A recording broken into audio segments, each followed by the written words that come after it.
Okay. If anyone needs captions, if that's helpful, if you go down to the bottom right, there are the 3 buttons that say more.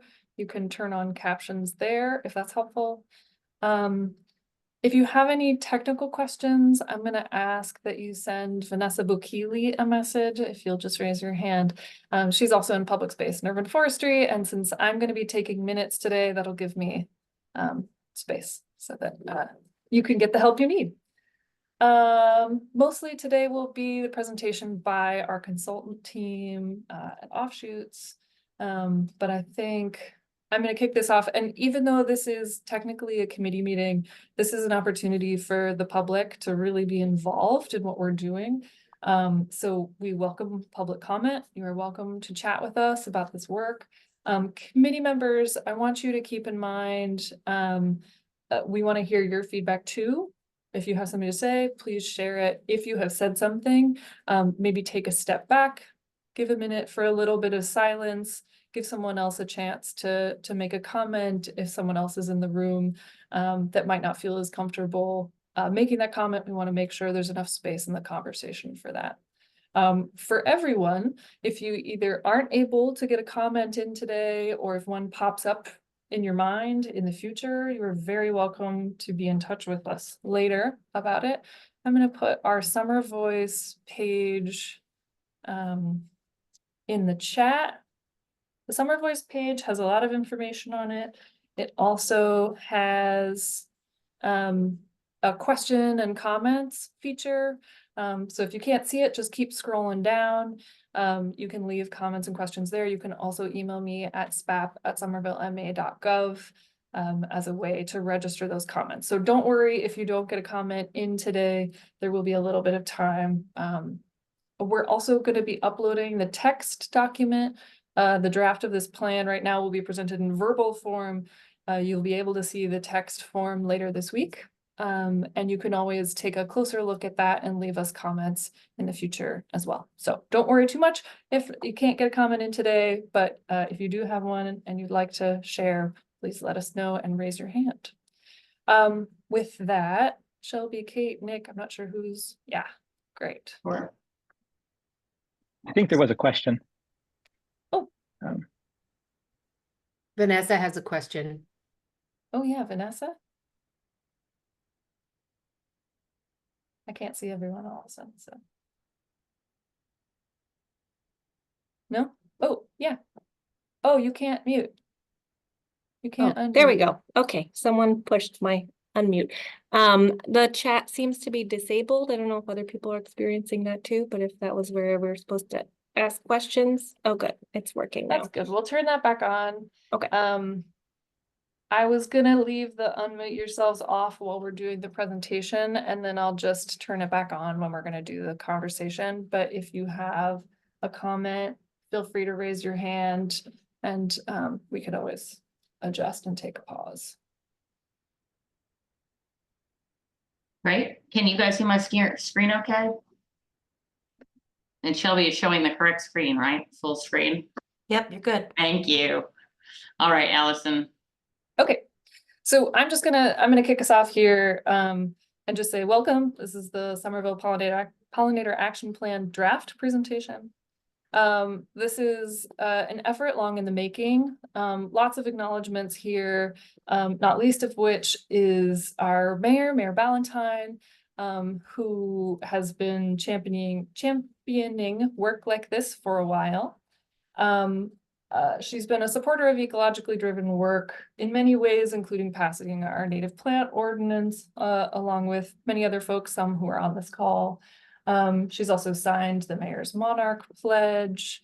We also have a lot of community partners, some of whom are on our committee, and they have been doing this kind of work for a long time. Just want to call out folks like the Tufts Pollinator Initiative, the Growing Center, the Garden Club, Earthwise Aware, Green and Open Somerville, among many others. Everyone's been paving the way for this project, committed to the idea of supporting biodiversity, combating our sort of global biodiversity crisis. Want to just thank everyone for their advocacy, their support, in addition to others on this list who I haven't mentioned.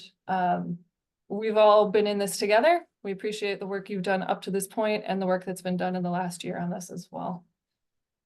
So the team that you will meet today, there's me on the left, Dr. Nick Dorian, who was very much involved with the Tufts Pollinator Initiative, will be speaking a lot about the data analysis that has been done for this project. Then we have two members from Offshoots Inc., Kate Kennan and Shelby Chapman Hale, who will also be talking about the work that has been done from the landscape architecture side of things.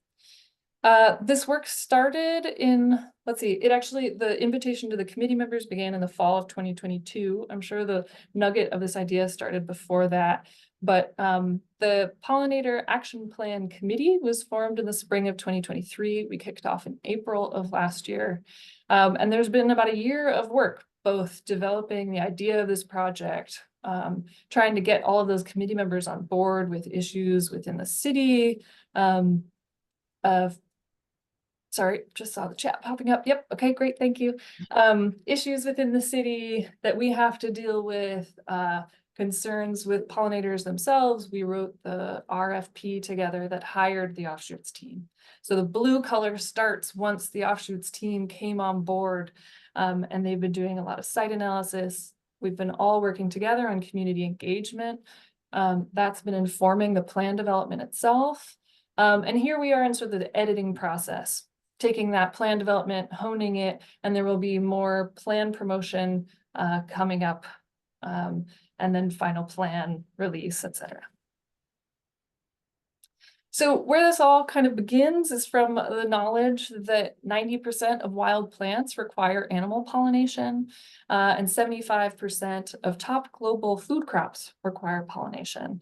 So this is not a small phenomenon in the world. This is a huge system that plays out every single moment of every single day across the world. And 1 out of every bites of food that we take in requires pollination mostly by animals to these plants. North America has had more than a 28% decline in native bumblebees. 19% of our butterflies are at risk of extinction. And if current trends continue, a 30% decline in insects will occur in the next 20 years. We see this as, a lot of times we talk about these kinds of issues relating to agriculture. That's not the context that we're in. As you can see, we are in a very highly developed city. Habitat loss happened a long time ago in Somerville, but we see the potential for habitat to happen even here. We think there's a unique role that cities can play, partly because they too are involved in things that result in the some of the challenges that pollinators face, including pesticide use, conventional landscape maintenance practices like mowing your lawn all the time or the use of mulch. Excuse me. There's also concerns about artificial light at night. A lot of these are conversations we're having in the city already, but we're getting into those in a little bit more detail here. And climate change. Very importantly, we're seeing things getting hotter, things getting wetter, and we understand that flowers and plants respond to the weather. Insects rely on those flowers and plants. And as plants shift, it's going to be impacting both our insect and bird pollinators. And that is something we have to keep in mind as we think about planting and maintenance practices.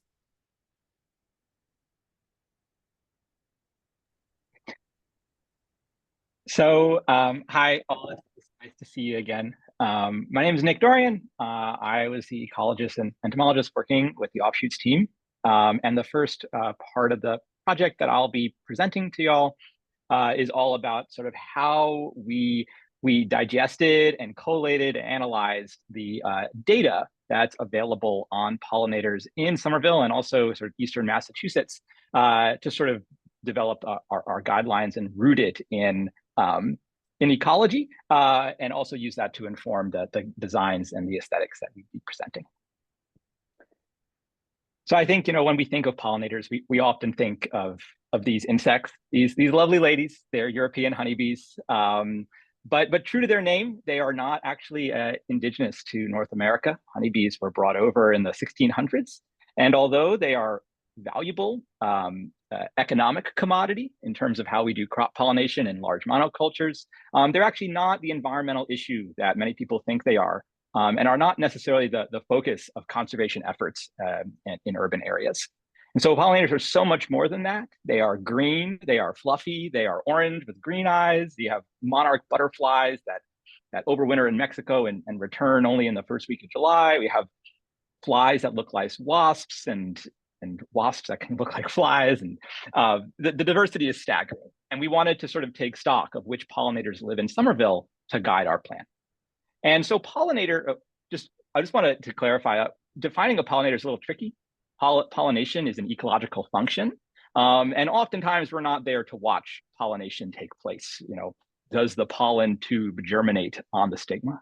And so what we define pollinator as is any flower visiting insect with the capacity to move pollen between flowers. And we've tried to be as inclusive as possible. And this we'll talk about a bit later, but especially with our nocturnal insects that are often hard to observe visiting flowers. We sort of tried to include as many insects as we could so that our plan would benefit them if they end up being pollinators of nocturnal blooming plants. So our data sources, we gathered from several different avenues. We gathered iNaturalist data, which if you don't know is sort of a crowdsourced biodiversity repository where you can go out with a camera, your phone, take a photo of an insect on a flower and upload it. And there's nearly 7,000 records from Somerville collected over the last 13 years by over 250 different people. To complement that, there have been focused efforts from Earthwise Aware and the Tufts Pollinator Initiative that I was involved in to sort of also gather data on pollinators in specific locations in Somerville with a focus on interactions. What plants are pollinators visiting? Which is really important when we're thinking about designing gardens and green spaces to support pollinators. We need to know not only who's there, but what plants do they depend on. And then we also gathered some data from eBird, which is a bird-specific program to include hummingbirds in our analysis. The other source of data that sort of went into this plan was interviews with several different ecologists and experts from the Northeast, some of which have expertise specifically working in urban systems, others in agricultural systems, and others in homeowners and in lawns. I'm thinking of Susanna Lerman. So we learned a lot of different things that all went into this plan. So I'll cut to the chase. Nearly 300 species of pollinators have been observed in Somerville, and they're sort of spread across these different groups. So nearly 80 species of bee, over 80 species of moths, and about 25 species of butterflies, 34 species of beetles, 43 species of wasps. Yes, wasps can be pollinators. They visit flowers mostly for nectar, but in doing so, they can help plants reproduce. 35 species of flies, most of which don't live in trash or near your house, but are flower visitors. And just one species of hummingbird, the ruby-throated hummingbird. And what's really interesting about this is that these trends where there's quite a few species of bees that live in cities and fewer species of beetles and butterflies is actually a global trend. So what we're seeing in Somerville is actually playing out in cities like Berlin and London, where other studies have shown high diversity of bees within cities. Following feedback from the committee back in the winter, we also wanted to include species that could occur in Somerville as a result of this plan. So we sort of scoured regional guides and iNaturalists from the eastern part of Massachusetts to identify almost another 250 species that could benefit from this plan. And we were really tried to be thoughtful about this. You know, if you live in sand dunes on Cape Cod, chances are you're not going to necessarily find a dune in the middle of Somerville. But if you like forests, or you live on Forest Edge, or you've been recorded from Medford but not Somerville, we wanted to make sure that those insects would find a home and food and shelter within the city. So I'm going to showcase what we found for bees, butterflies, and a little bit with moths, but know that our general approach applied to all the different groups. So for bees, there's actually one paper from about 10 years ago that looked at whether species were increasing or decreasing. And so what I've done is I've broken it down by whether the species are occurring in Somerville, or potential, which is they're not currently known from Somerville, but they could occur there. And so the main takeaway is that there's many species that are increasing or have stable populations. So it is not necessarily a really dire situation. But we also do know that there are some species that live in the city that are at risk and are declining. And we tried to make our plant and our plant identifications target those species that are declining as well. So we have the cloudy winged mining bee that is active in the fall. We have this Appalachian mining bee that's doing stable. And then one of our most common bumblebees, the two-spotted bumblebees, is actually faring quite well throughout New England. And then another paper, actually by a former lab mate of mine, James Nicholini, focused on butterfly population trends across the state. And I'll just point out that these are state and regional trends, not Somerville-specific trends, but we wanted to make sure that we brought them in. And so again, we see that there's actually many species within Massachusetts that are either increasing or stable in their populations. However, there are a variety of species that are declining or have uncertain trends, and which might be good to target as well. So something like the common ringlet, which is a butterfly of open grasslands, might benefit from areas that have more grassy vegetation, whereas the common buckeye is doing quite well. It shows up in great numbers in the fall, and would be quite easy to spot in urban gardens. So what do these pollinators need? If we're designing green space, whether it's a garden or in a park for these pollinators, what do they need? Well, all pollinators visit flowers for floral resources. So these insects are getting nectar, which is energy-rich sugars, sort of like Gatorade for bees and butterflies, and then pollen. And some pollinators, like our bees, eat pollen, and our flies eat pollen, which is protein-rich and helps them lay eggs. The other thing that our pollinators need is shelter, whether that's a nesting site like bare ground for bees. It could be vegetation for bumblebees to build their nests in, or in the case of many of our butterflies and moths, they actually need specific plants, leaves that the caterpillars eat that the adults do not consume. And so here's a classic example of a monarch butterfly eating a butterfly milkweed leaf to develop. And so it only can eat the leaves of milkweed, and this is called a host plant. So many of our pollinators are quite specialized on particular leaves, and knowing what those host plants are is also key to providing habitat for them within the city. The last need of pollinators is that oftentimes it is space, right? So pollinators often visit gardens, but they need many gardens to complete their life cycles. And so we wanted to consider what we know about insect movement and how that might inform where we recommend gardens are placed. And it turns out that pollinators move different distances. So some of our best travelers, the monarch butterfly, it's migrating back from Mexico. Evidence suggests that gardens placed within about 1 kilometer of each other or more, so about a little bit more than a half mile, is pretty good. They can access it. But something like a medium-sized bee or a small bee travels much shorter. They don't like traveling far to get to the grocery store. And so gardens that are placed closer, less than 1/4 mile or so, will favor our small native bees. So what are some examples, right? So our golden northern bumblebee is a bumblebee that we identified as declining throughout New England, but it also occurs in Somerville. And so in order to support this bee, we might think about its needs as an adult, which needs deep flowers. So this is a bee with a very long tongue. And so short flowers like Queen Anne's lace, something very fun, won't do. It needs deep flowers like this bee balm. It also needs to build its nests in old bunch grasses. And so leaving grasses sort of and having a diversity of grasses will help them build their nests. And this is a bumblebee is a good flyer. So between half a mile and a mile apart would satisfy.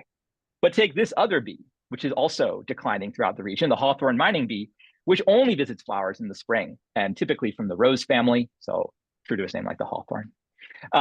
It needs bare ground for nesting. So bunch grasses won't do. And the gardens can't be that far apart because it's a medium-sized bee. So less than a half mile. And now consider this, not a bee, but the pearl crescent butterfly, which really is active in midsummer and late summer, and it needs shallow flowers. Its tongue is not as long as the bumblebee's tongue. And it also needs the leaves of wood asters to develop. So it eats leaves as caterpillars. And again, it's not the strongest flyer. So within a half mile is good. And so you can see when we play this up over almost 300 different species, it sort of becomes this very complex problem. And so we wanted to sort of understand what are some broad patterns that play out. So with all these data on different pollinators, we asked sort of 3 different questions. The first is sort of where are pollinators occurring within the city? When are they active throughout the year? And then what plants do they interact with? And that last question is where our both Somerville present data as well as our potential species really comes into play. So if each dot on this map of Somerville corresponds to a different observation of a pollinator, color coded by the different types of pollinator groups. You'll also note that there's numbers. These numbers correspond to the different ward numbers throughout Somerville. And so some patterns pop out. There are some wards with lots of dots, and there are other wards with not a lot of dots. And sort of as we dig into it, we realize that some of these wards have received a lot of effort. A lot of people like watching pollinators in Ward 3 and in Ward 6. And there's less effort to watch pollinators in Wards 1 and 2. So does this mean that Wards 1 and 2 are inherently have fewer pollinators, or does it mean that we just need to get out there and look? And so that's something that came out of this, where we identify areas that seem to have lots of species, but there are definitely gaps in where people are looking throughout the city. And just another way of visualizing that same data, you'll note that one thing that we could really all do is just look for hummingbirds this summer. There's only 9 records that we could dig up of hummingbirds in the city, and it seems mostly on migration. So one task for y'all is, do hummingbirds breed in Somerville? Is a yet unknown question, and would suffice by going out potentially along the Mystic River and looking for evidence of breeding. Are they catching insects? Are they defending a territory? Something like that would be really great to know.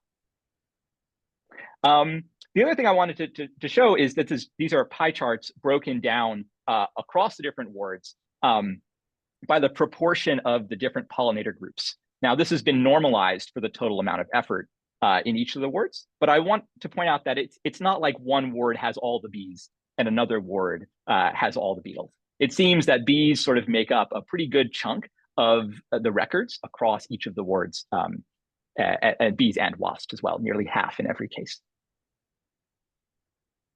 The second question we wanted to explore was, when are these pollinators active? And the headline result here is that within each group, pollinators are basically active throughout the growing season. So what you're seeing here is broken down by month.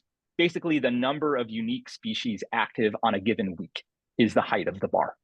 So you'll see that the number of bee species that are recorded, this is that top left panel, the number of bee species that are recorded sort of peaks in June, July, and August. So if you wanted to see lots of different kinds of bees, that would be a great time to see it.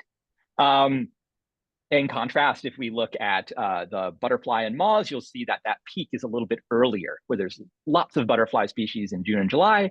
And then again, sort of it's a tail into the fall. And you'll also see that there's just one species of hummingbird, which is why the bars are so shallow. And so we are also able to break this down at the species level. And I won't go through all the groups, but just to give you a sense of what we are able to look at. So again, on the x-axis of our chart, we have the different months of the year. And on the y-axis, we have all the different bee species. And you'll also see that one species is not necessarily active for the entire growing season. And so knowing when these bees are active and what their needs are is pretty important. And so there are certain species that only come out in spring, and others like Andrena asteris way down at the very bottom that are only active starting in late August and September. And they have different resource needs than those spring bees. Butterflies definitely seem to have the bulk of their peak in the summer months. And so floral resources that are nectar rich are great for providing resources for butterflies during the summer. And some of the spring flowers seem to help the majority of butterfly diversity in Somerville a little less than those summer and fall flowers. And moths, it was really tricky digging into the moth data. There's just like not a lot of people watching moths. Maybe they're not as charismatic, but I don't know, you look at the squash vine borer. Now I know anyone that grows squash is probably does not really like this moth, but it is flashy. It's coming out soon, so take a look for it. And so we wanted to sort of to figure out what flowers moths visit. And again, there seems to be a peak in the summer months. The last question we wanted to dig into was what species of flowers do pollinators interact with? And we can sort of very, very succinctly summarize it in this absolutely chaotic web of interactions. But I think underscores that there is a lot of ecology happening in the city that's easy to overlook. So what we have on the top is the different pollinator species that are known from Somerville. And on the bottom in green, we have the names of different plants, plant genera that they might be observed interacting with. And so we're able to use that Earthwise Aware and Tufts Pollinator Initiative data to sort of construct a visitation network, as it's called, where every line denotes a unique interaction between a visitor, a pollinator, and a plant. And so the thickness of the bar denotes lots of interactions, and the narrowness of the bar denotes very few.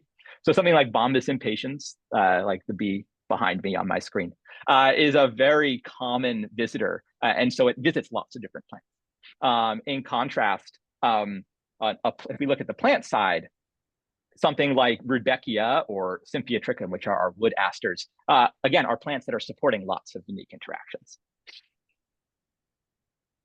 So within Somerville, our data indicate that there are some plants that really punch above their weight, like goldenrod, solidago, like almost 50 species out of those 300, 50 species of pollinators have been recorded visiting goldenrods. And this is a plant that just blooms sort of for a couple of months in the fall. Milkweeds, which you may already plant in your garden to help monarch butterflies, really also are quite a good plant to include. You know, over 20 species of insects, not just the monarch butterfly, visit milkweed flowers for nectar. And even things like eutrochium, which is Joe Pye weed, is a really great nectar source, especially for insects with shorter tongues. In our data analysis, we also learned that there's quite a lot of exotic or non-native plants that pollinators visit. And we're not necessarily recommending that we all go out and plant these, but I think it's interesting to note that within a city environment, there are actually lots of floral resources that pollinators can find along cracks in the sidewalk or in abandoned lots that maybe weren't intentionally planted there, but these spontaneous, grocery stores that they just pop up can actually support over a dozen insects in many cases. And just to clarify, when we say native plant, I know it's sort of native to where. When we say native plant, for the purposes of this plan, we sort of considered it broadly native if it's east of the Mississippi and north of Virginia. Now, I know that's not necessarily a perfect definition for some, but we wanted to make sure that we were including all the potential plants that insects might benefit from. And when we really dug into it, we restricted our analysis to the interaction data gathered in Massachusetts. But this is so just for our classification, we had that done. So the last part of our analysis was, well, how do we develop plans or recommendations based on all this data? And we wanted to expand it by also including species of pollinators that could potentially occur in Somerville, as I already explained.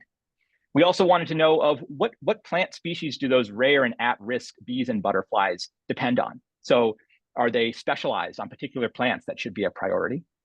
And then the last was, what are the plants that larval caterpillars, butterflies, and moths eat? That may not be met if we simply look at floral resources. So really proud to present. This is like the top 15 standout native plants that support like the best bang for your buck. So what we have here is we have the common name, the scientific name, and the proportion of our total pollinator species that we considered. So this is more than 500 species of pollinators went in this.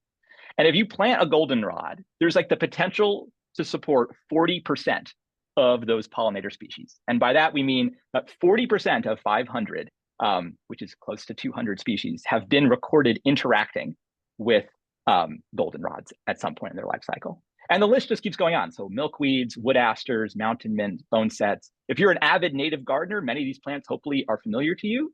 And if you're new to this, a lot of these plants are actually quite available on the market and would be an easy choice to add into an existing planting. And so what we present here is just the top 15, which support at least 10% of the species that we considered. But we've provided the complete lists we'll provide the complete list in the full plan. And so if there's a plant on here that you absolutely love and you're like, well, what kind of insects visit it? We have that information for you. We can also break this down by the group level. Like, well, is goldenrod great for all pollinators, or is it better for some than others?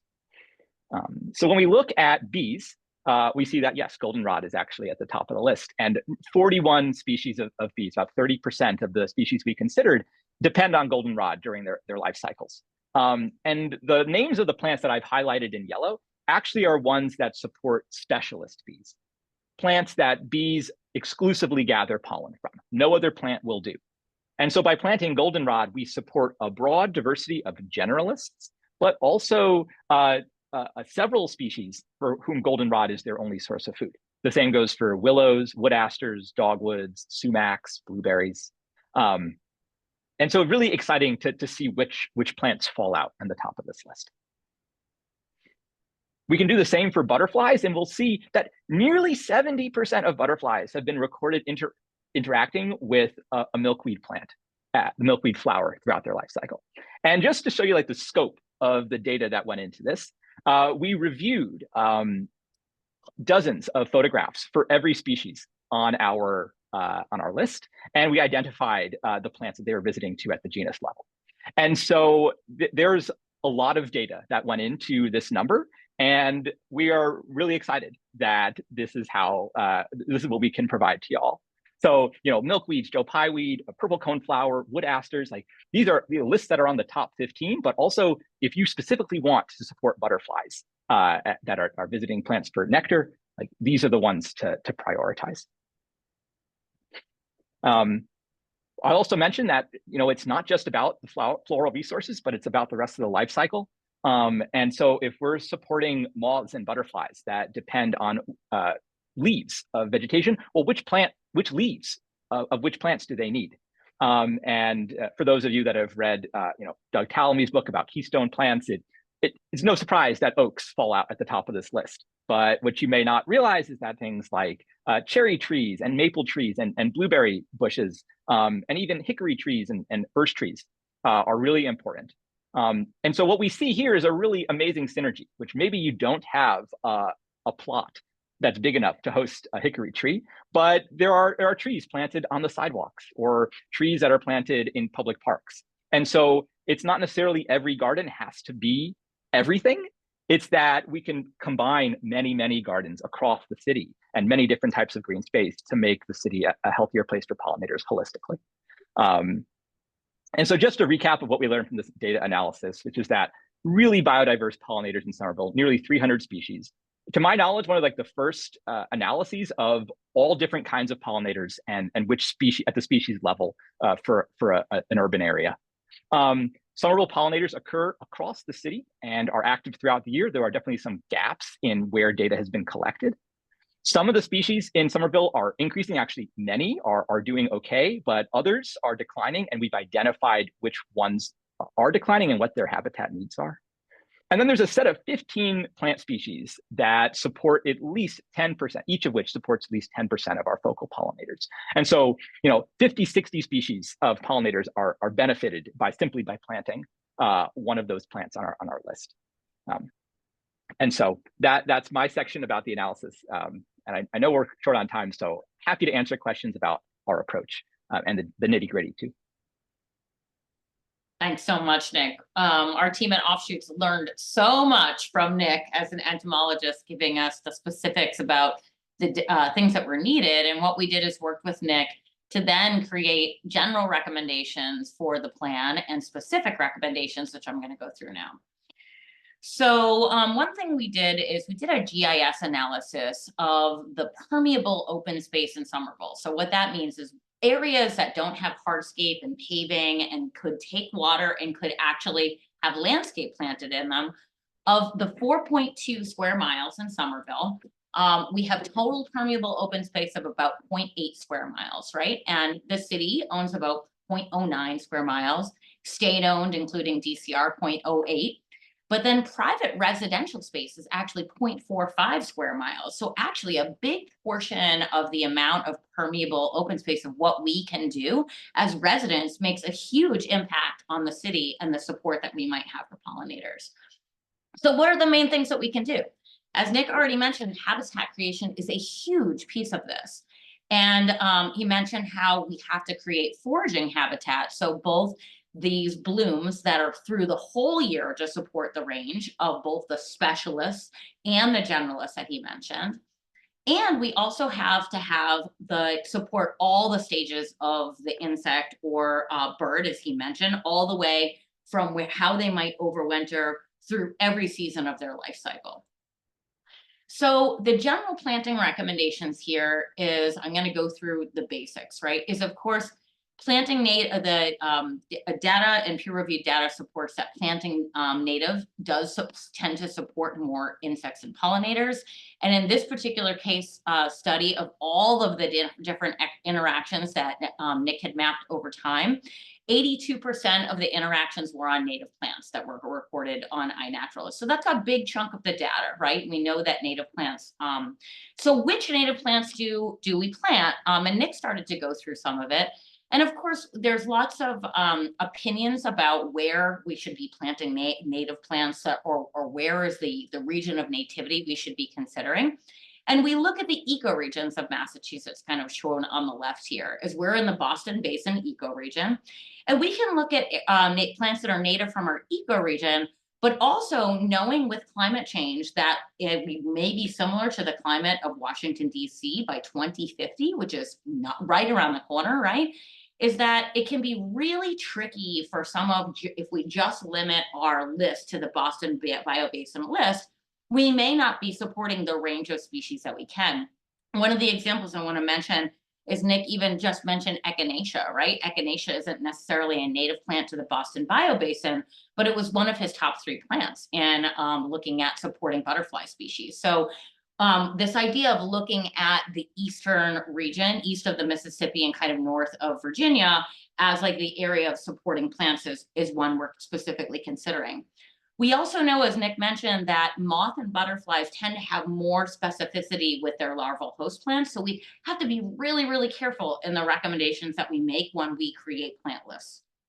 We also know, right, that these baby pollinators that require the shelter and leaves and other insects, we have to think about that whole entire life cycle, as he mentioned. And that the non-natives that we do have are also having some support, especially in that foraging, as he mentioned before.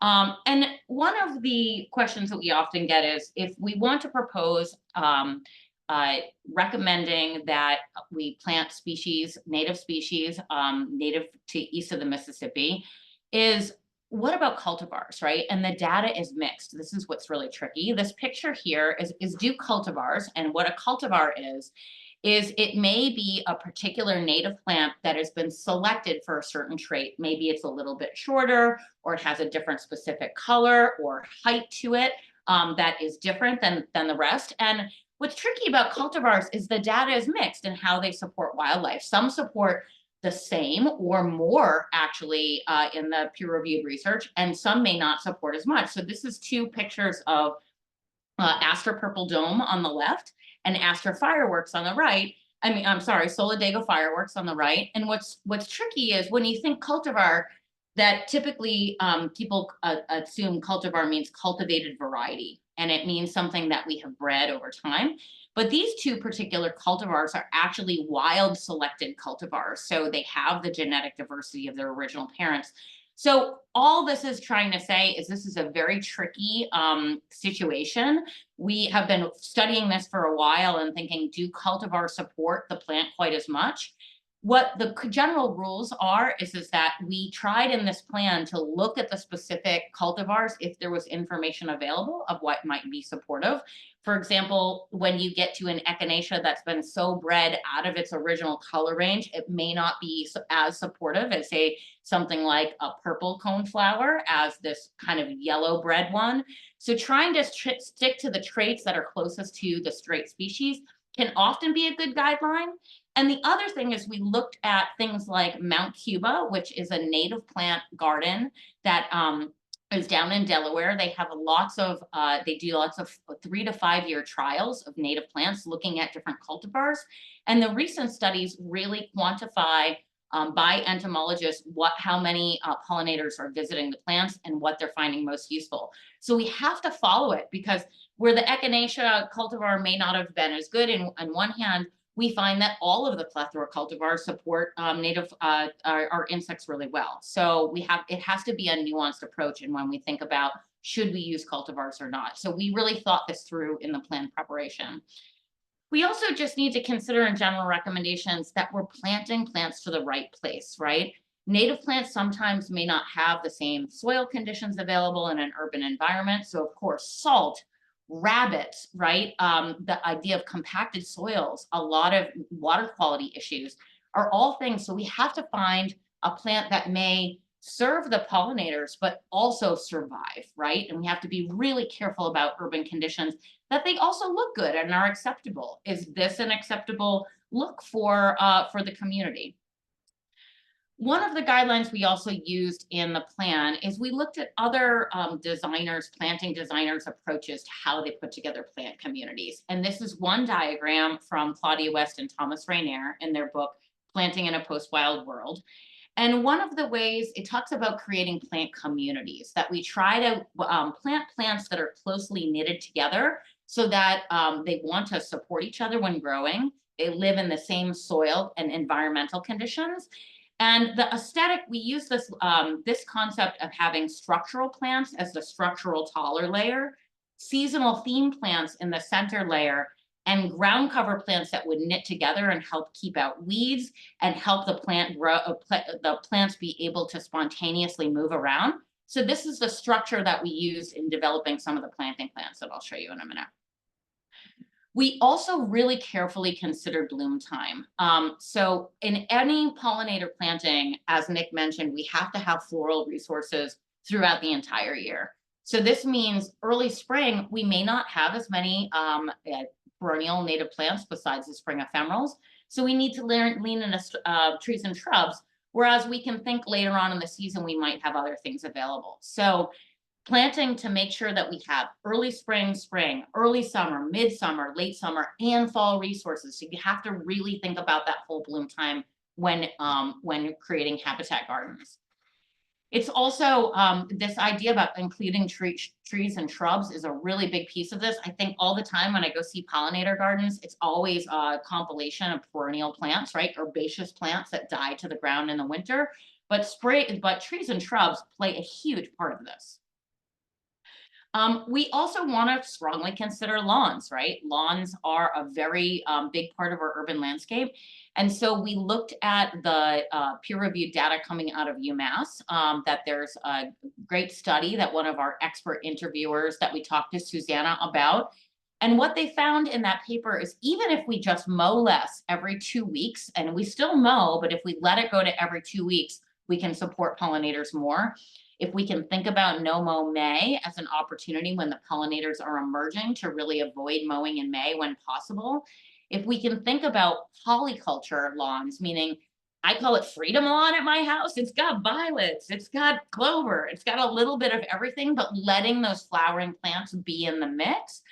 And maybe if you consider mowing the edge so that you have these, as Joan Nesser says, it's the landscape architect calling about cues to care, this idea that someone's taking care of it, but we're creating a clean edge so it has the feeling that someone's taking care of it in an urban environment that can be really important.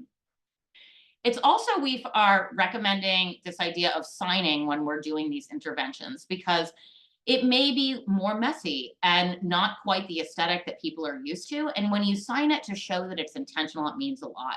So the whole plan has a series of signs that will be available for citizens and folks in Somerville to have this kind of logo and identification network of these interventions that are happening. And then you really, when you are considering the plantings, the idea is we have to be careful about where the plants are coming from, right?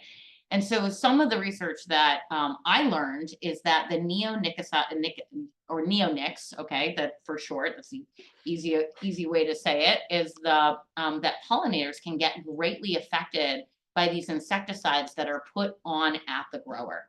So the challenge is neonics can be present in the floral resources of the plant for an entire year. So if a pollinator comes in, and even though it hasn't been applied for 2 or 3 or weeks or a month, they still may visit that and get affected by it. And it can be in trees and shrubs even up to 2 and even 5 years. So the challenge can be, where can you source your plants that don't use these neonics and other systemic pesticides? So it's something for all of us to consider in asking our garden centers.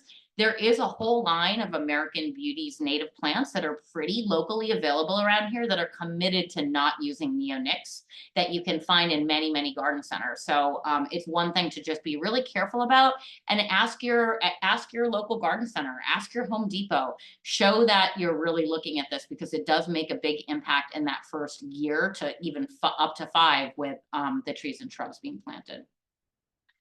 Okay, so with all of those general recommendations, what does the plan include? So we have something we call the pollinator pantry. And so what this is I'm going to go through each of these different things. Top plant list, we have planting recipe cards, we have lots of planting designs, and we have guidelines for maintenance as well.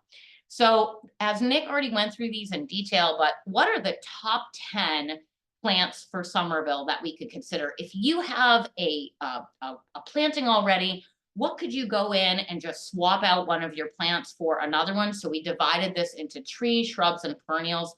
If you're just thinking plants with a top number of interactions, as Nick mentioned. So we have those available. We also have plant lists by pollinator. So one interesting thing that Nick established early on in our research is we picked 6 different mascot species. So what these means are monitoring species that we could keep monitoring as this plan progresses. And we created very, very specific planting designs for each of these mascots. So one is the monarch butterfly. These would be the particular species that might best support that. Excuse me. And what you can see down the bottom is the seasonality of when that plant blooms. Spring, early summer is down on the left-hand side. Down on the bottom is also, it's what that plant will take for sun. Also moisture level going wet to dry. And what are the pollinators it's supporting on the right? And is the plant rabbit tolerant? And all of these little icons are available on each of these different images. So you can start to see, oh, I like the look of that plant. Would I want to use this to support the monarch butterfly in that particular season? We do this for a bunch of the different mascots. So the striped sweat bee is one of them. And if you want to learn more about these monitoring species, Nick has done these awesome little videos that you can go onto the Summer Voice page to help you identify these specific pollinators that are in Somerville. And he's not only picked a kind of mascot for each of the groups of insects that we're looking at, but also these pollinator partners on the bottom. These are other pollinators that would also benefit from the same planting. So here is the sweat bee plants, then looking at the 2-spotted bumblebee and the plants that would then support that. And can I interject, Kate, for a sec? yes, please do. Okay. I'm so excited about helping people meet their pollinator neighbors, right? So we've come up with these sort of monitoring species mascots that are very charismatic and easy to identify, conspicuous, and they have very straightforward plant interactions. But then if you want to go beyond that, that's part of our rationale for introducing pollinator partners. So there's an additional 5 to 6 species for every mascot that is likely to also show up on the same plants that those mascots do. And so if you want to challenge yourself to a scavenger hunt of 30 species of pollinators, we've outlined what are reasonable targets. And we've also picked species that are all field identifiable. You don't need a microscope. You don't need to collect them. You can have a phone or binoculars and do this. And so hopefully there's something here for everybody.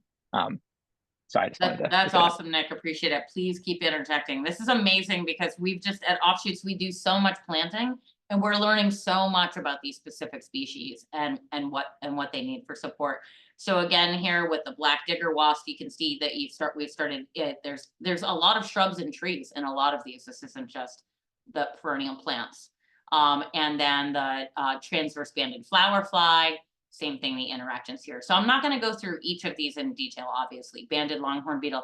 This is for all of you to dive into. There is a lot of different ideas here. The next chunk of this in the pollinator pantry is what we're calling the recipe cards. And what recipe cards are? These are pre-designed, highly aesthetic gardens to support pollinators in Somerville. So if you may not like a naturalistic look, these have been assembled in a way that they will support pollinators, but also look neat and clean and have a certain kind of aesthetic interest to them. So we have put at you can see at the top, the smallest gardens, we have the scale of the pot, right? If you just can put a pot on your porch, all the way up to bioswales and street trees for the cities to use, if for the city employees to think about, and then everything to entire backyard conversions with tree and shrubs. So we have developed over 40 recipe cards, which is a lot. And so there's something here for everyone. And this is a diagram of the different recipe cards that we've done. There are all the plantings for sun are on the left-hand side. The plantings for shade are on the right.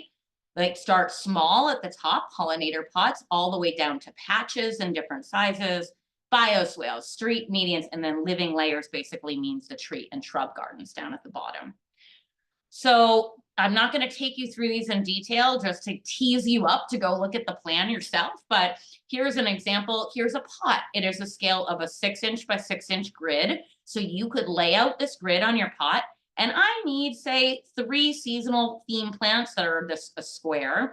I need a couple ground cover plants. I need a structure plant, and I need 2 other seasonal theme plants. And then what you can do is you can go to the next page, which is your recipe card, and you choose a structure plant or a seasonal theme plant and a ground cover plant. And this is telling you what pollinators it supports. And one's a yellow theme, one's an orange theme, one's a pink, and this is the shady white one. You can mix and match if you want to have a multicolored pot, or you could pick one of these that will work really well together.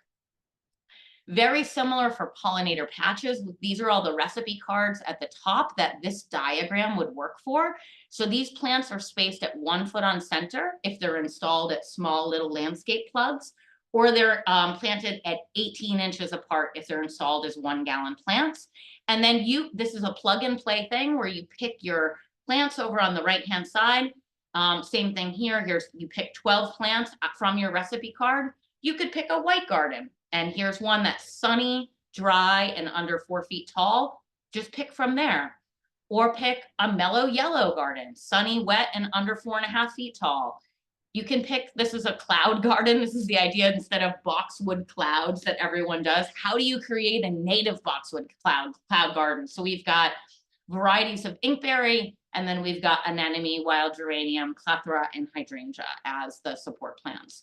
So, and pioneer plants. So these are all plants for infertile, dry, sunny sites. So 40 different ones to choose from. I'm not going to go through them all, but have fun with the rules that we mentioned in the kind of general recommendations.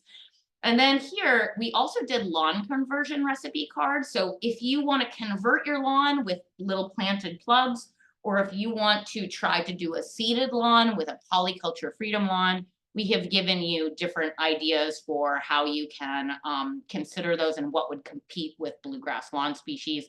Also looking at lawn alternates if you wanted to lean into more native or naturalized grasses that might have a little bit more benefit than bluegrass. And then the last part of the pollinator pantry is the comprehensive plant list. Now, the idea is this plan is for everyone. We have a plug and play, like just do the recipe card exactly as it is. This is the idea that we have an Excel plant list that's going to be open for everyone. This has all of the plants by Latin and common name. It has all of the different habitats and the soils that the plants like, its wetland status, when it's blooming. And this records where the information came from. Is it supporting bees or wasps or butterflies? What percentage of the taxa from Nick's data and interactions is it supporting specific to Somerville? And then even the total documented interactions, the benefits of the specific species that it is, and the sources of where the data came from. And then you can even go into this, and this is all pivot tables. So in the top, you could go in and look at, if you want to see the total number of interactions, there you go. Solidago is up at the top. We've got our wreath goldenrod, and you can sort it any way you want. So if you want to sort it by sun plants that are pink in well, maybe not January, but in September, you could sort that way if you want to. So this is really for this is really for the more experienced practitioner that wants to expand their list of things that might work well for them, for pollinator plantings. All right, next slide here. Okay. Nick, I thought just it's 5 o'clock. We probably have another 15 minutes of stuff we'd like to put together here. But I thought Nick could maybe just give some of our general recommendations on some nesting overwintering. A few more ideas here. Yeah, so just thinking about what our pollinators need throughout their life cycle, we've just presented on sort of all the things that an adult might need from a flower. What flowers do they need for pollen and nectar? And we've also highlighted some of those host plants. But what are some other considerations that a garden or a green space can provide to make sure that pollinators can complete their life cycles? So for example, many of our bumblebee species, as I mentioned, nest underground in old rodent burrows, but other species are surface nesters, and they actually really like old thatch and sort of turned over bunch grasses. Other types of butterflies only develop on grasses. So woody shrubs and the leaves of oak trees won't do. They are grass specialists. And so providing grasses can aid in ecology. But as Kate mentioned, it can also be a really nice design principle. It helps reduce weeding. It helps knit together a landscape as that ground cover. And it can really bring together a more naturalistic garden design. Another way of providing nesting sites and overwintering sites, many of our caterpillars and eat leaves of trees actually spend a good portion of the year not in the tree when there's no leaves on it, but rather at the soil surface or just beneath. And there's this great concept that came out of one of my colleagues, Heather Holm in Minnesota, through a group called Wild Ones, where they came up with the idea of soft landings. And a soft landing is simply the idea that in the drip line of your tree or you shrub, you plant flowers and you leave leaves. So that makes the descent as the insects rappel down from the canopy, it makes that descent a little bit easier on them. And so rather than finding a hard, compacted earth that they have to then burrow in, or maybe can't, they find a nice, rich, humusy, organic layer of leaves and flowers that they can more easily access the surface from. Many of our bees develop in nests underground. And for them, the ground can't be mulched or have thick sod. They need bare soil. And so one really nice compromise is the way of approaching this is just thinking about the idea of heterogeneity in the garden. Maybe some areas are mulched, maybe other areas aren't. Maybe you've mulched your plants while they're establishing, but there's heterogeneity through time. And next year, you won't mulch your garden as much. And so making sure that there's at least 5 to 10% bare ground throughout the garden would be one way of ensuring that these pollinators' needs are met. Thank you, Nick. So in addition to planting new resources for our pollinators, is the way that we maintain our existing landscaping can have a huge impact, right? So what are the general rules about what we can do to support pollinators? Less is best, right? Leave it messy is really, and we all aren't used to that, but that is basically one of the core principles behind this, as much as you can tolerate leaving more of the debris behind. So no pesticides, we've already talked about this. Leaving leaves, can you leave a little bit of leaves in the center of the bed? If you want to rake the edge so it looks clean, leave some leaves somewhere and find the appropriate place to leave leaves. Can you leave pithy stems? So on the left, we're looking at a bee that is nesting inside of an open hollow stem. This is a pollinator project that Offshoots has been working on. Outside of the office windows, we cut back the stems, but in the center of the planting, we leave the stems for 2 seasons, 2 full years, dead pithy stems up to 18 inches, and we can even leave them 6 to 18 inches, but leave some dead pithy stems. Let your garden sleep in. Don't do spring maintenance until May 1st, if you can handle it. Or leave areas of your landscape that you actually don't do the spring cleanup until May 1st, once we've had a chance for the critters and things to emerge from the ground. leave some bare ground. Nick already mentioned this. This is a offshoots project in the front. We're using, instead of bark mulch, I know it looks a bit like bark mulch, it's actually composted leaf mulch. So can you use different kinds of mulch that are going to allow those ground nesting bees to go through, and also leaving chunks that are back here with no mulch on it so that those ground nesting bees can get through. And then leaving some woody debris. Again, we all want to pick up our sticks and piles of sticks, but leave some mess somewhere, right, for these nesting animals. And again, with skipping the pesticides, if you're doing these things, having these cues to care, like the mown edge. This is Shelby from our team. This is her yard, is, you know, leaving it in May, but mowing the edge so it looks maintained and taken care of, and skipping the pesticides and the fertilizers while you're doing it. And then, you know, again, we already said mowing less is a really big piece. Even clover, which is not necessarily native, is certainly supporting with a floral resource. And then quickly, non-landscape recommendations. Artificial light is tricky, right? We know in an urban area, we're in a very bright environment. Even pulling down your shades makes a difference in disturbing pollinators at night. Moths especially are greatly affected. And so the city of Somerville has done a great job with making sure to try to have dark sky ordinances. Follow those. Less lighting at night is best, and pull your shades if you can. Monitoring, we can all contribute to monitoring. Nick already mentioned how we can all monitor all of those partners and the Meet Your Neighbors campaign. You can learn about those insects. Try to do that and try to record them on iNaturalist, where folks will come in and help you fix your identification if you're not quite sure what it is. And it's also really important to do advocacy, right? Talk to both your nurseries and garden centers about providing plants that don't use systemic pesticides. Talk to your neighbors about this plan, and you know, and start to think about ways that you can engage with your community or even your schools. And then we provided these resources as checklists of things that you can do for planting, spring, summer, and fall, and maintenance that even DPW or maybe even landscape contractors can laminate these cards and have them in their trucks to change their maintenance practices in sort of an easy to follow guideline. And then lastly, of course, for public space and policy recommendations for the city, we have lots of those that we're not going to cover today.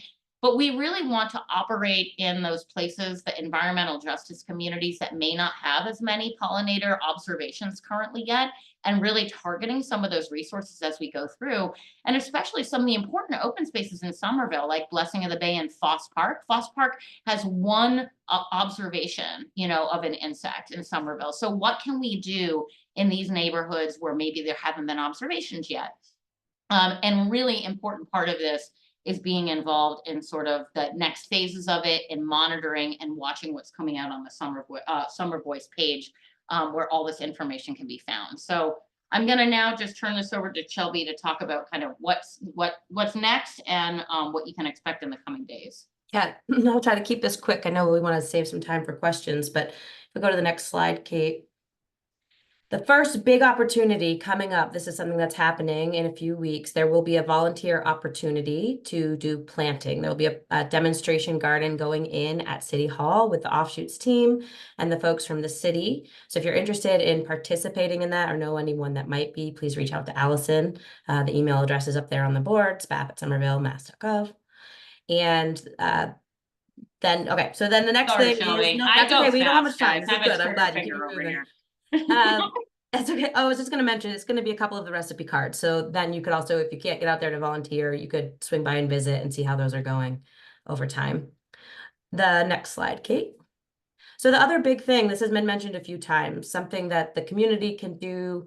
We've been brainstorming, you know, what's next? How does the community really take ownership of this and keep it going and keep it moving? There's been such an active committee and folks in the community. So what can you keep doing? What can keep happening? Species monitoring is a big thing. So if we go to the next slide, we have set up a project on iNaturalist. So anytime you post onto iNaturalist in Somerville from the list of species that we're looking at, it'll automatically get added into there. You could check out this project and see what's on there and monitor things as they change over time.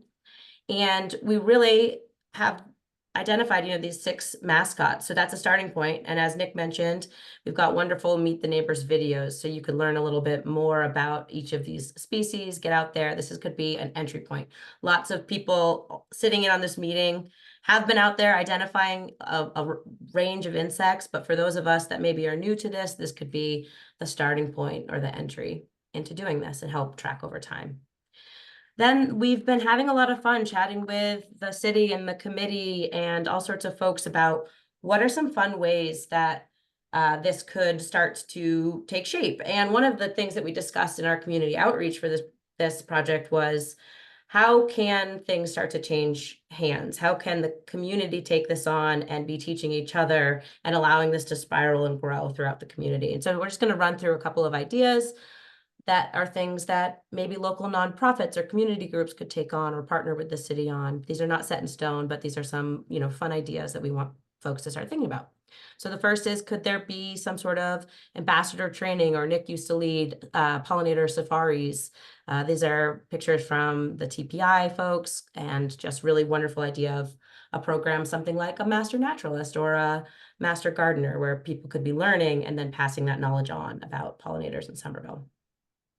There's also an opportunity to do something fun, meet people where they're at, right? Go to a farmer's market, bring could a nonprofit group or somebody that owns a food truck partner with folks to show up at a farmer's market and help spread the word, or hand out something like on the next slide. Could they be selling these DIY garden kits, these sweet little packets of, maybe they're straight from the recipe card. So you can have a really approachable entryway to be helping get these into the ground. I want to do a shout out here to Hudson Garden Yes, Studio. thank you. They were a small design practice down in the Hudson Valley that started this concept with native plants and brought them to their local farmers market, so you can buy a packet that's all ready to go. So a lot of our inspiration in creating these planting recipe cards was from their work. Yeah, they're really great work. And last but not least, we think there's a really great opportunity to try to get the word out and spread education to the folks doing a lot of the landscape maintenance. So thinking about if there's a way to get an education program in place for landscape companies that they could start to follow these practices or offer as a service to be doing, pollinator practices. And then last but not least, Somerville could think about potentially doing something where there could be a certified pollinator habitat. We shared some sweet little signs earlier that could be used around Somerville. Maybe there's a way to come together and create a way, partner with one of the local groups to come up with a certification for these gardens as they go in around town. Show everybody what you're up to and be proud of it. All right. That was quick, but I wanted to get here at the end so we could do questions and just highlight a few things. It's now pollinator, officially, I think now that we're done, pollinator summer. And so a couple of upcoming events, the demonstration garden planting that I mentioned on Thursday evening, the 27th. We're going to roll out the final plan and have a little presentation and party on July 8th. And then these folks from the city will be at the Pollinator Alley at Artbeat, spreading the word. And Which is Allison, actually July 13th. oh, not July the 13th. Sorry, typo in there. I Scratch made a that. typo on that at some point. You might have gotten that too. So yeah, July 13th is Pollinator Alley at Artbeat. Artbeat is wild themed this year, so perfectly aligned. Perfect. Thank you. And Allison, we'll hand it back over to you maybe for Yeah, and we just want to again really quickly thank everyone on the pollinator and the committee and all of the input that we've had to date. We've learned so much, and we will continue to learn. And this will be a living document that we will continue to edit and change as things come up. So the Summer Voice page was just your starting point for entry into there. All right, Allison, thank you. Thanks. The Summer Voice page is also going to get a big, hopefully a big facelift if I can figure out how to make that happen within the platform. So it'll be an ongoing resource for things related to this plan and things as we go along. But if folks have comments, do you want to just raise your hands and we can do it that way? I know there's some in the chat too. We can start there. Beth asks, what, however, is the plan to encourage residents to plant natives? A native gardens tour that any local group has or might put together. Some local nurseries have native plant selections, but the plants tend to be limited in variety and markedly pricey. Other nurseries offer nothing. What is being done to include nurseries in the plan? Is there any financial incentive available for removing non-native grass and replacing with native plants and or ground covers? I mean, these are all good questions. I think in the what's next portion of this, a native garden tour is an awesome one. I love that. We have the growing center and a lot of the pollinator gardens that were already installed sort of with Nick's work at Tufts early on, and Tufts continues, the college continues to do a good job at promoting native plants. And I think it's a really good resource that we could think about as showing demonstration gardens. And I totally agree about the nurseries and garden centers. I grew up on a garden center in Central Mass. That's how I got into horticulture. I got into it because it was incredibly resource intensive, both fertilizer, water, time, all of it. And I wanted to do something more sustainable. And nurseries are catching on. And if we ask, we're going to have different things available to us. And so one of the things in the plan that we didn't mention is there's going to be a list of resources to look at for native plant nurseries and where to go. And then also just resources of places that have lists of those nurseries that continually get updated, so that we're not just giving you the list, but it's a list that's updated by other folks. So that will be a part of the plan that you'll be able to reference.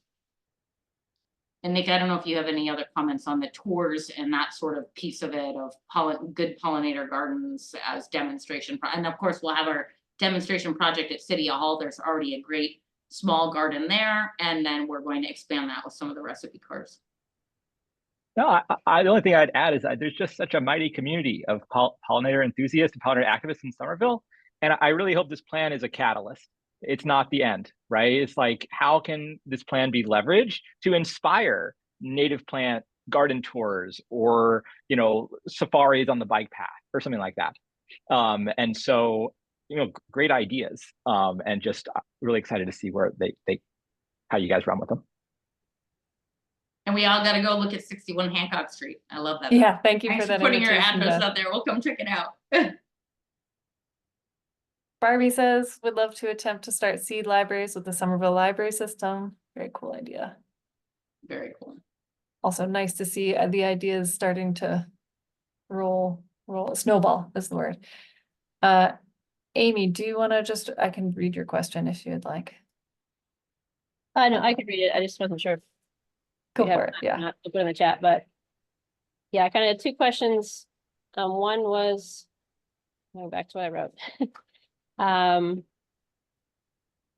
I think did it disappear on the chat? I see it still. Oh, just Yeah, moved down. I see it. Okay. Yeah, the first one was how the recommendations translate to the action part of the plan. Like, will there be a specific recommendation to the city of, we've created all these different planting plans. We would ideally like to see this much pollinator habitat created in this part of the city where there's not enough pollinator habitat, like some sort of specific goal that you could put in the plan that then the city could kind of show how they're working to meet that goal. And the other question was whether there will be recommendations in terms of the way the city manages vegetation. I just made some notes in there, like, will the city keep ticketing people who have vegetation, they're overgrowth, or could we get a sign to put up and say, this is a specific pollinator planting, so we don't get tickets? Or, if a resident complains that my neighbor's pollinator plantings are bringing in rats, like, how will the city manage that? Or do they need to hire more staff to deal with invasive species and all these new pollinator plantings? So I'm just wondering if those kind of things in general are a part of the plan, even though they weren't discussed tonight. Those are my two questions. Louisa or Allison, do one of you guys want to take? Yeah, Louisa. Sorry, I just couldn't find the mute. Hi, everyone. I'm Louisa Oliveira, Director of Public Space and Urban Forestry. We are working with the plan to identify short-term, medium-term, and long-term goals with some of these, because there's a lot of nuance to it. So, for example, the overgrowth ordinance is a perfect example. The overgrowth ordinance is a law that was somehow passed by City Council at some point. And it really has to do a lot with absentee landlords and with things looking unkempt. It also has to do with overgrowth that is in the public right-of-way that could impede Americans with disabilities access. And also there are times when rodents may be using it as habitat. So I think there needs to be some nuance to it, but we could not say that we're just going to eliminate the overgrowth ordinance, because there are times when people are not taking care of their front yard gardens and they're spilling over onto the sidewalks, and that makes it a danger for anyone walking by, much less someone in a wheelchair. So these are all kind of nuanced things, and we're working with the offshoots team to try to understand the main goal and then explain some of the nuances and move things from short term. There's some things that are very easy to do short term, medium term, and long term. And again, when we're looking at an entire city system, it's very different than my backyard. I can do all of these things in my backyard. So we're working to come up with these recommendations, and then to get our other city departments on board. So that's going to take some time. We're not going to have everything changed all at once. And there are resource limitations. There are also limitations on contracts, purchasing, all of these things. So yes is the answer. Is it going to happen overnight? No, but we're working on it. Renee's question also about this same thing of whether or not it's going to get paired with the native planting ordinance to encourage the goals in the NPO to be reached. I know the plan does talk about the native planting ordinance, so I think it's reinforcing the messaging in that plan itself. That's In correct. terms of like the They work specific together action basically items. hand in hand as I think two resources that can help with all of this. I'll just, to answer Amy's other question about how much pollinator habitat needs to be created. It's a really tricky question, because there aren't quantitative trends on how pollinators have lost. Like, we don't know what the rate of decline is. We really have no idea, like, how many flowers does it take to make one more bee? And then you scale that up to 500 other pollinators. Like, how do you make a recommendation like that? So we've tried to sort of present data on, if these plants are chosen and this habitat is managed in such a way, it'll be beneficial for insects, with the idea that more is better. And so we shied away from saying it must have exactly this many acres, or this many square feet to achieve a certain population outcome, but rather left it more like, here are the lists of plants that should be prioritized in order to support insects. And Nick, if I remember right, you pointed us to a paper that even a very small planting matters, right? Even a very small amount of planting can make a difference.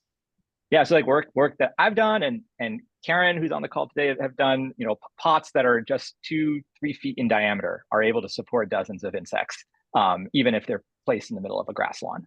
So small areas do count. And I had one more thing, that is specific to Renee's question about the native species ordinance.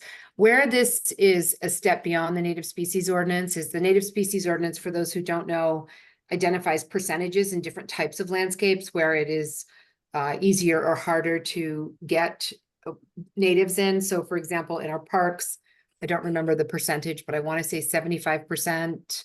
And in the street trees, it's 50%, because those are two very different landscape types and two very different. There are many different factors that are different in those two in terms of survivability.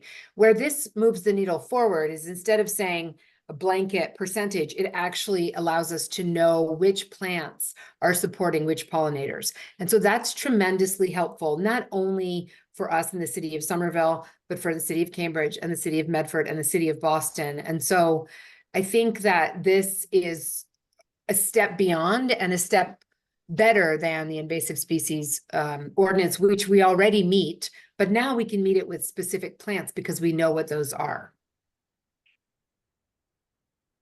And I want to point out, Michael Amato on here gives a great resource. He references Eco59, which Eco59 is this local seed collection network of folks trying to collect local ecotype seed and grow plants from seed, so they have maximum genetic diversity, especially if they want to spontaneously generate.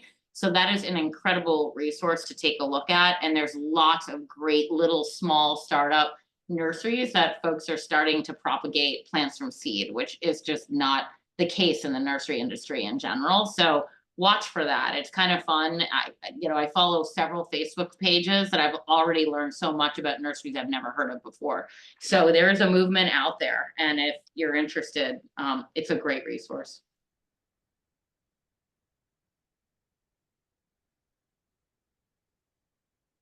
Okay, Amy, I see your second question. I think you touched on that.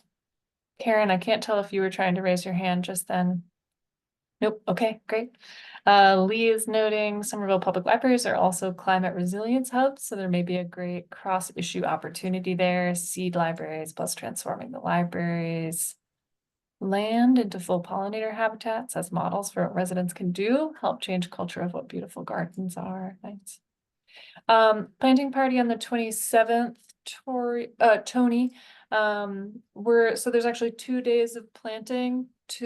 Wednesday, the 26th from 9 to 1, I think Thursday, the 27th from 9 to 1.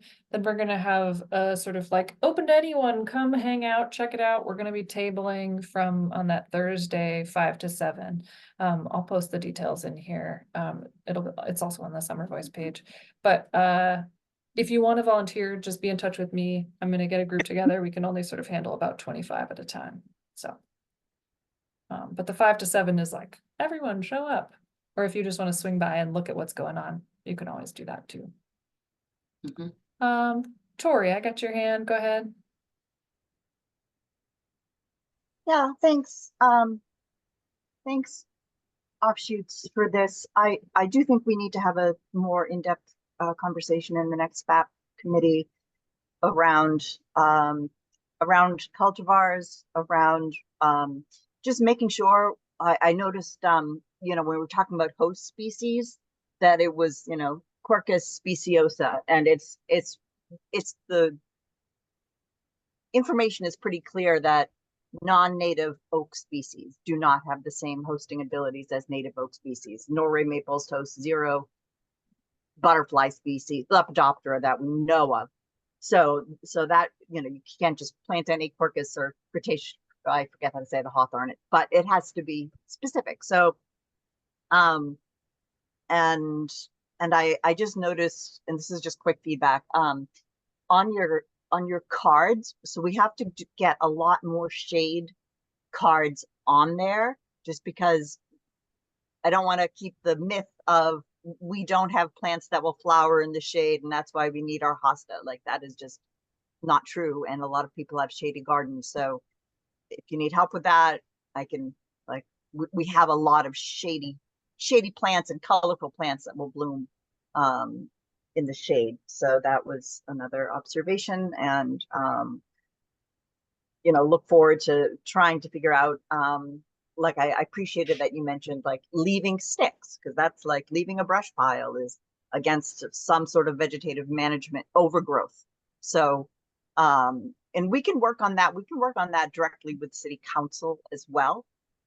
It is a bullet point on the action item of the Mayor's Monarch Pledge to get weed ordinances off the books. So and even if it's just like overgrowth is not a problem, but we just don't want vegetation on the sidewalk, that is something we can perhaps go into. So and I have a lot of other thoughts, but I think that's perhaps more of them are appropriate in the SPAP committee next Monday. But Sorry, I'll just respond to your first comment about the at the genus level versus we don't want to plant exotic oaks. So you're totally right. We have species level data that we can provide.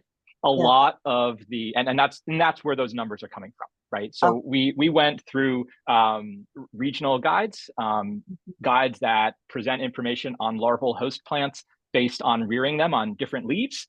Some of Dave Wagner's work out of Yukon. And so the idea is not just to plant any oak, but to plant oaks that support those caterpillars. Something that was really interesting that came up in our analysis was that a lot of the caterpillars that occur in Somerville actually eat garden plants, and a lot of the moths that are not in Somerville, the potential species, are using our woody plants. And so prioritizing the addition of those woody shrubs and trees that are larval host plants, I think could make a real difference in the moth species that we're seeing in the city. And so I just wanted to reassure you that we have pointed recommendations for that. Okay. Thanks so much. And I'm learning. I mean, yeah, well, I'm interested in hearing what other people have to say. Thanks. Of course. Mariana asks, how can we incorporate this in school curriculum for outdoor classes? We love that. One portion, so the plan actually, when you first get into it, and everyone will see it released on Friday, we're really looking for folks' comments. So it basically has a directory in the front. If you are an educator, go here. If you are a landscape company, go here, to try to find easy ways to digest a very complicated and academic plan. And one of those is resources for educators to do that of already pre-completed programs. So that is a part of it. Also, just this idea of, we have these 40 recipe cards, working with your schools or your local library to try to install those as a volunteer is an awesome way to do it. For example, the Healy School over by right here in on Mystic, it's right near Blessing of the Bay, basically a park that we worked on. We worked with the Healy School to actually work with that school to do curriculum and bring the kids outside to learn about the pollinator meadow we were doing. So it can be both plantings, but also just educational programming and art. They did the firefly art installation that we put in the middle of the meadow with the art class. So there's just so many ways to engage, but I love that you're thinking about that, and hoping that this group can take this information and expand it to that group of people.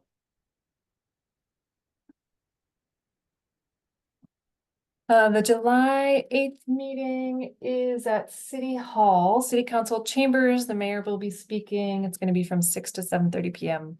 Everything will also be on the Summer Voice page. Do you mind just give me till tomorrow to make sure everything is fully up there? Yeah, July 8th, City Hall Council Chambers, 6 p.m.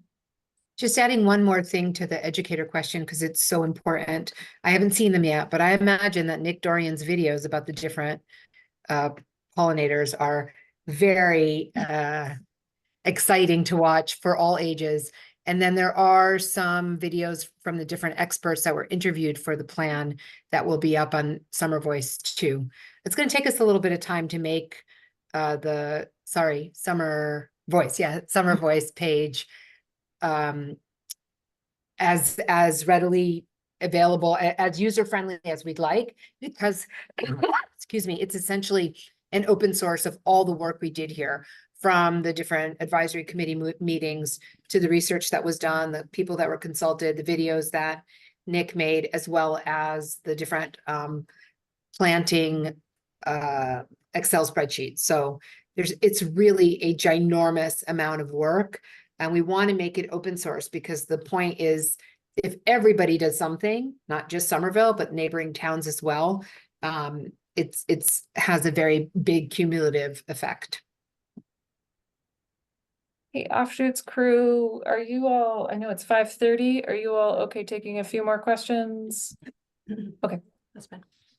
For future presentations, can you provide information on how to mitigate the damage rabbits do to gardens?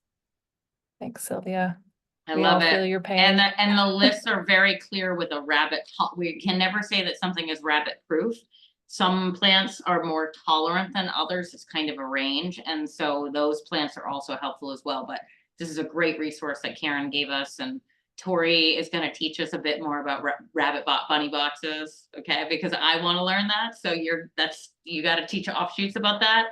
So we will have some resources in the plan that'll get added.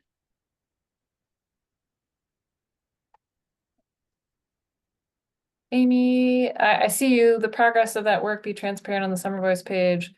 We can do our best. That is all on me to just keep it updated. So forgive me if it's not perfect, but I can do my best to keep you up to date. I understand it's important to you all. I assume you're talking about the overgrowth issue. But if I misunderstood, let me know. Alejandra, I love this question. I think the next one is, not sure if you mentioned already, but wondering if there's guidance in the plan for long-term management for plant succession of plantings and particularly in disturbed soils, right? Especially because it's one of our most important jobs, I think, as a landscape maintenance company is actually being an editor for the landscape and letting some of the spontaneous plants move in, right?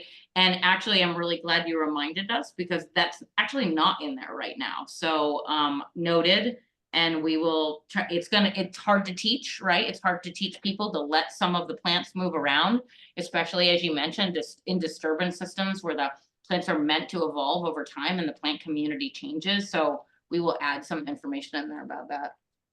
Awesome. Thank you.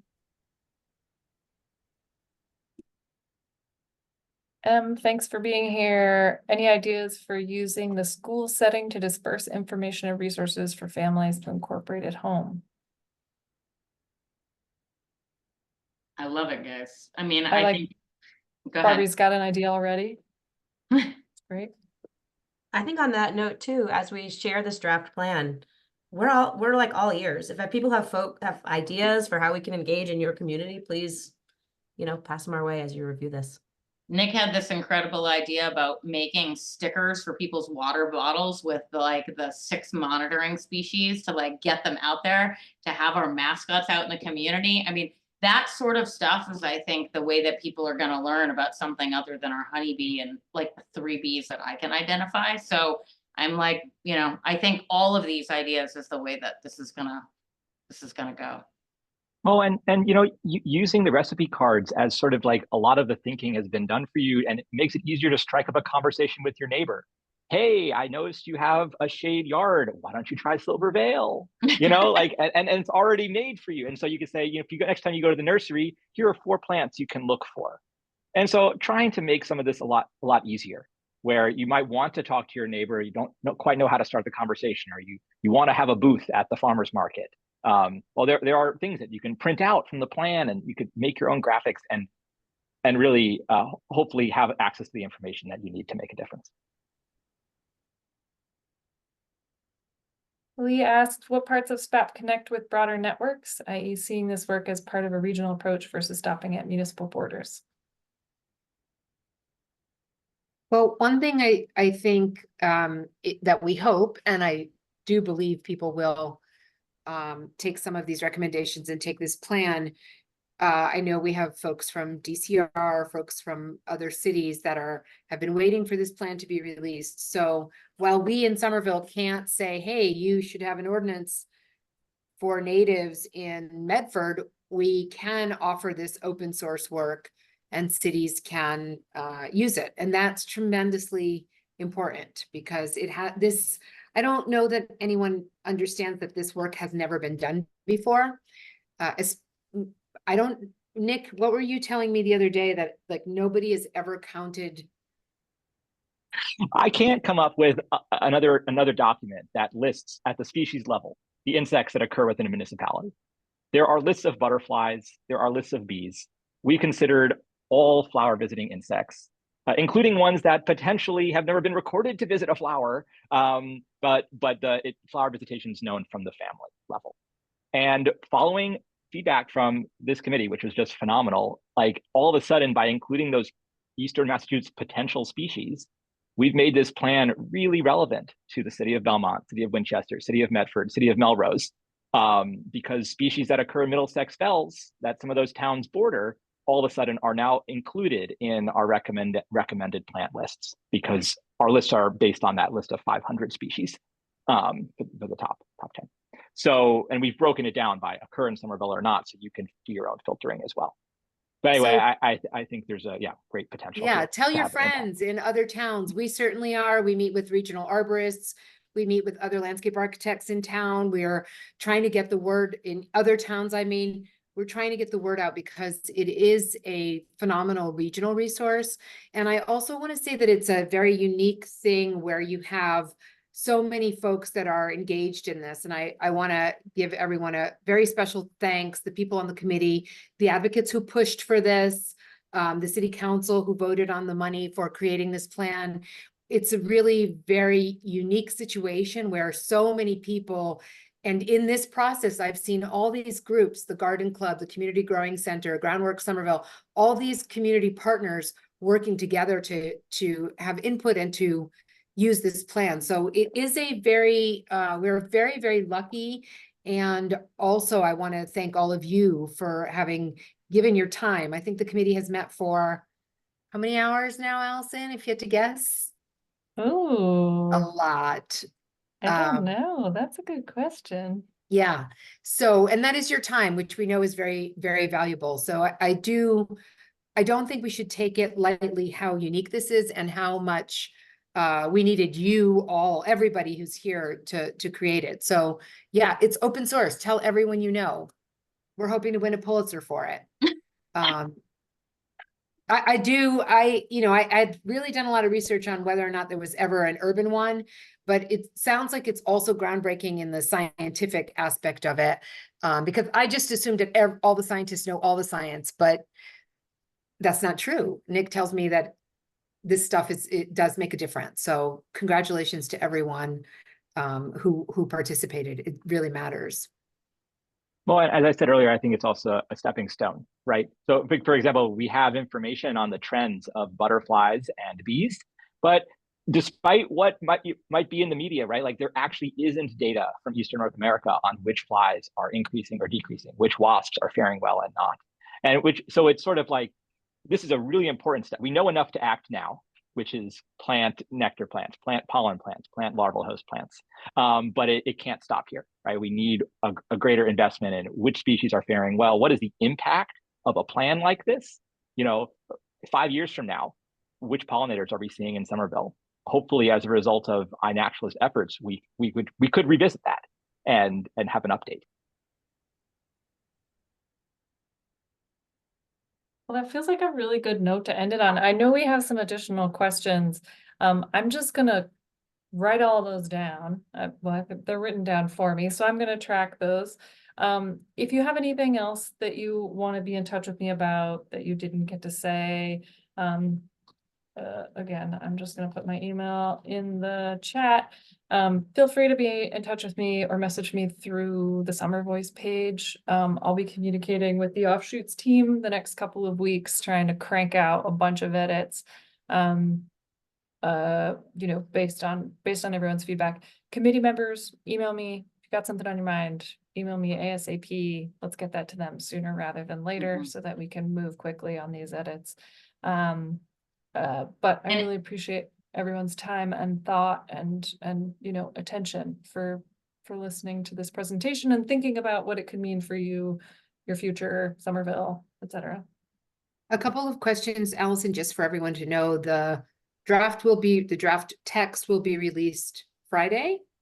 Yes, and the asterisk on that is we're only releasing text and diagrams. It won't be graphically formatted yet because we want to be able to massage the content more and actually let people comment and change what the content is.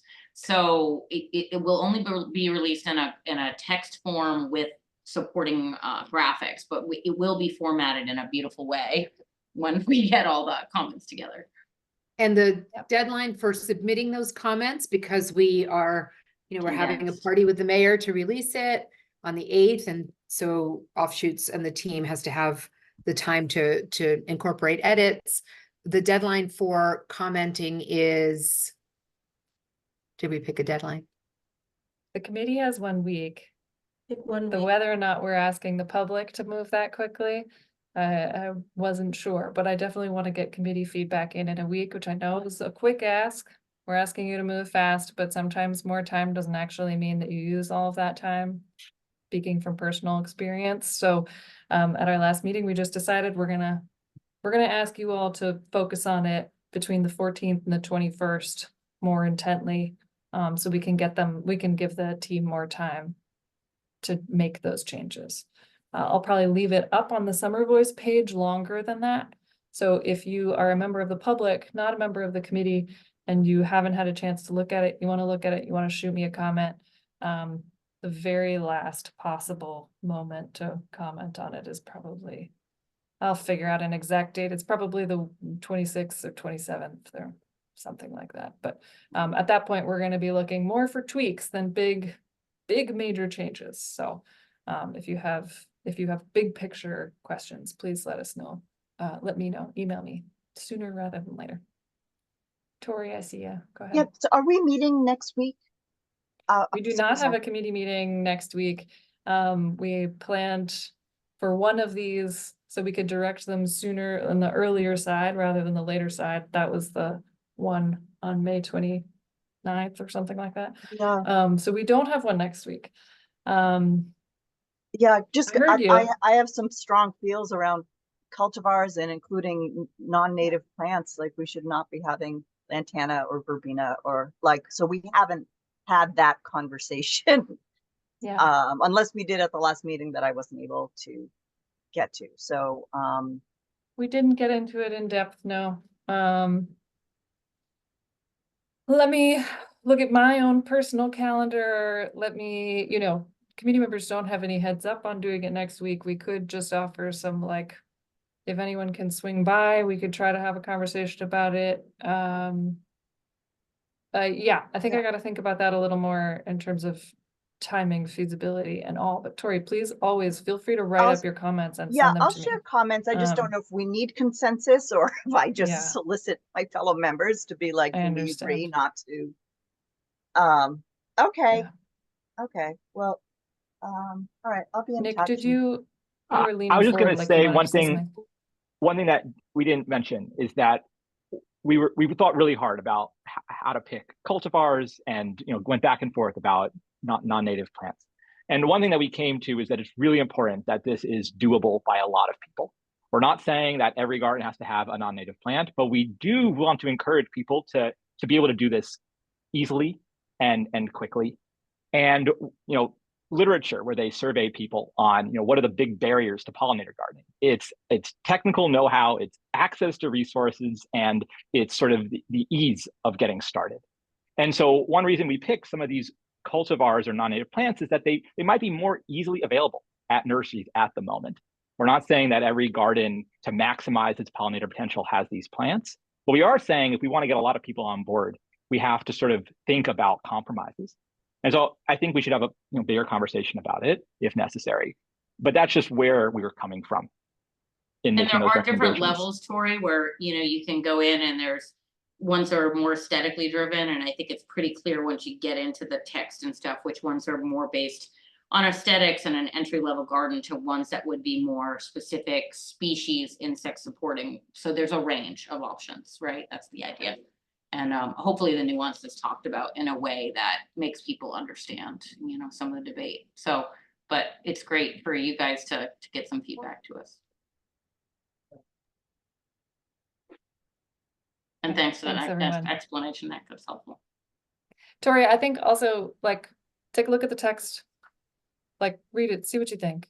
Like I think we've made this argument many times that we're trying to speak to a very broad audience here in Somerville. So that is not the easiest, like it means making some compromises based on either what's feasible at the city level or what some people might have preferences toward. And we do want to get a lot of people involved and make it feel like they can do this too. And if they're gonna plant an annual, what's the best one for them to plant? If they want something to bloom all summer, that's kind of where it's directed. It's not like you should plant this annual. It is, if you were going to do this anyways, do X, Y, and Z, right? So that's sort of where the lantana verbena thing comes in. But And people who plant lantana are going to plant lantana. It's not like there's going to ever be a lack of it in our gardens. But then if it's like, if the message gets to the nurseries, oh, we need more lantana instead of, oh, we need more echinacea and black-eyed Susans. For me, it's clear in this plan that the cultivars, maybe we discussed that, but in terms of native versus non-native, that people are going to be planting these annuals forever anyway. And this is an opportunity to showcase our native plants. And I don't know what level of neonicotinoids are in, the annuals you get at the Cavicchios and the Rickies versus other places. Yeah, so I guess either this conversation needs to be had in a group, or we have to just give feedback. I'm not sure how it works out, but let me think about it a little bit. Obviously, we'll figure out a way. All right. Thank you, everyone. Thanks for staying a little later. I really appreciate everybody coming. And we will be in touch with more. If you are not on my email list and you want to be, like, you can go to the Summer Voice page and click the follow project button, like a subscribe button. That gets me your information, and then I can communicate with people easily that way. So if you're not already getting emails from me about events and stuff, go do that so that I can get you information. All right, everyone. Allison, I'm Thank sorry, you so just much. before you go, are you gonna be emailing the committee the plan? Is that what's happening? Yeah, Or- I'll let you all know. It's gonna go up on the Summer Voice page, and I'll email you guys as soon as we've got Okay. it for you. Okay. Yeah, Thanks. yeah. Thanks, everyone. Thanks, everyone. Thanks, everybody. Have a great week.